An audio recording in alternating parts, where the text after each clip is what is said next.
কোটা আন্দোলনকে কেন্দ্র করে বিভিন্ন ফেসবুক পেজ থেকে শিক্ষার্থীদের উস্কানি দেওয়া হচ্ছে। এরকমই একটি পেজ PUSAB, যেটি পরিচালিত হচ্ছে দেশের বাইরে থেকে।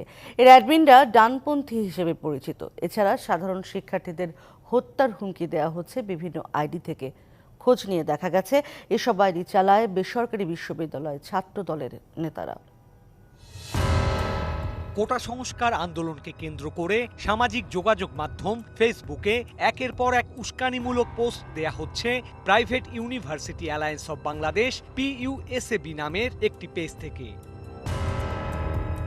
সাধারণ শিক্ষার্থী ও আন্দোলনের সমন্বয়ক সংশ্লিষ্টরা বলছেন এই পেজের সঙ্গে তাদের কোনো সম্পৃক্ততা নেই। এরই মধ্যে গুজব ও অপপ্রচার ঠেকাতে ফেসবুক পেজ PUSAB'র তথ্য আমলে না নেয়ার জন্য অনুরোধ করেছেন কোটা বিরোধী আন্দোলনের সমন্বয়করা।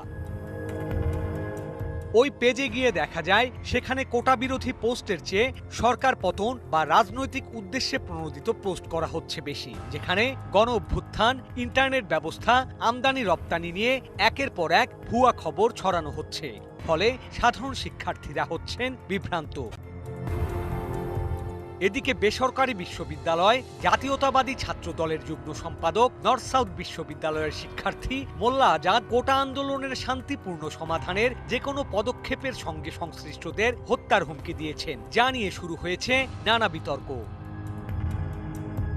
অভিযোগ উঠেছে তারেক রহমানের নির্দেশনায় গত 18 জুলাই কমপ্লিট শাটডাউন দিয়ে দেশ জুড়ে তাণ্ডব চালায় বিএনপি জামাত। এ সময় ছাত্রদল নেতা মোল্লা আজাদ প্রধানমন্ত্রী শেখ হাসিনার দেশ থেকে পালিয়ে যাওয়া সহ নানা উস্কানিমূলক গুজব ছড়ায়।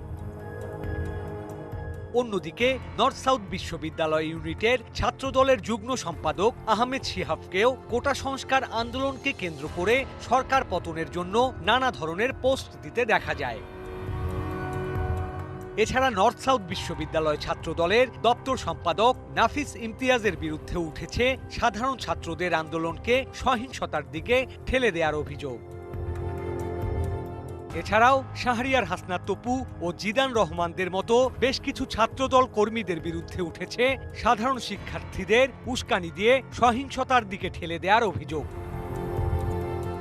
জানা যায় আন্দোলনকারীদের বেশিরভাগ দাবি দাওয়া পূরণ হলেও বেসরকারি বিশ্ববিদ্যালয়ের ছাত্রদের এখনো উস্কানি দিয়ে যাচ্ছে ছাত্রদল ও ছাত্র শিবিরের নেতাকর্মীরা।